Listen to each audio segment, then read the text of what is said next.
मैं आत्मा क्या द्वापर युग से आई हूं या सतयुग त्रेता में भी थी? वहां भी थी। तो मेरे संस्कार कौन से हैं?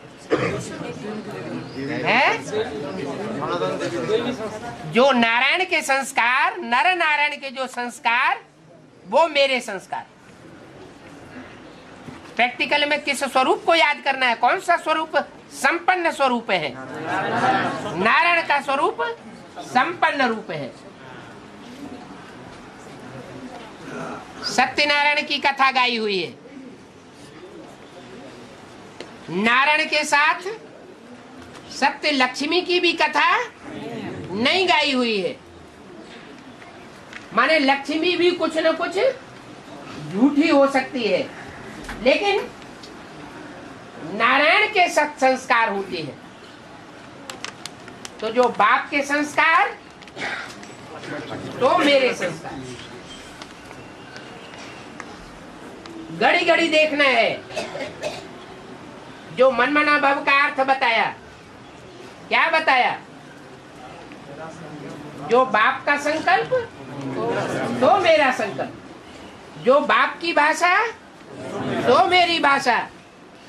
जो बाप के कर्म, तो मेरे कर्म।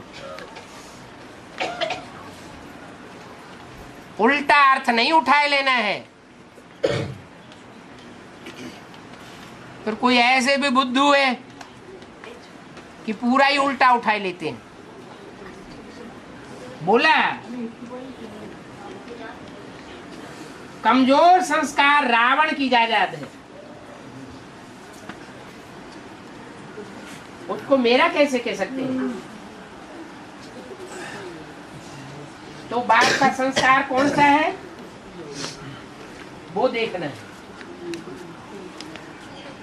मुख्य संस्कार बताए कि बाप का संस्कार कौन सा है मुख्य?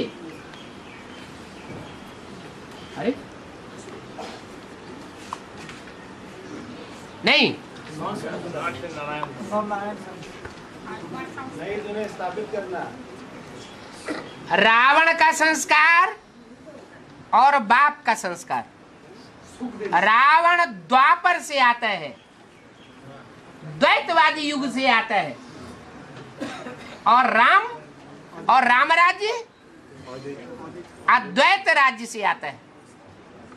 अद्वैत माने सारी दुनिया में एक राज्य, एक भाषा, एक कुल, एक धर्म होगा। माना सारे विश्व का कल्याण हो। रावण अपने देह अभिमानी बच्चों का पहले कल्याण चाहेगा, राक्षसों का पहले कल्याण चाहेगा, या देवताओं का भी कल्याण चाहता है? उसका कहना ही है अंधेरा कायम रहेगा। जो ज्ञान सूर्य से संस्कार आता है, सारे संसार को रोशनी देना। ऐसे नहीं कि सिर्फ देवताओं को ही रोशनी देनी है। ज्ञान की रोशनी सारे विश्व को देनी है। तो बाप का संस्कार क्या हुआ? विश्व कल्याण। बाप विश्व कल्याणकारी है, तो विश्व पिता के रूप में गाया हुआ है, विश्व का मालिक बनता है।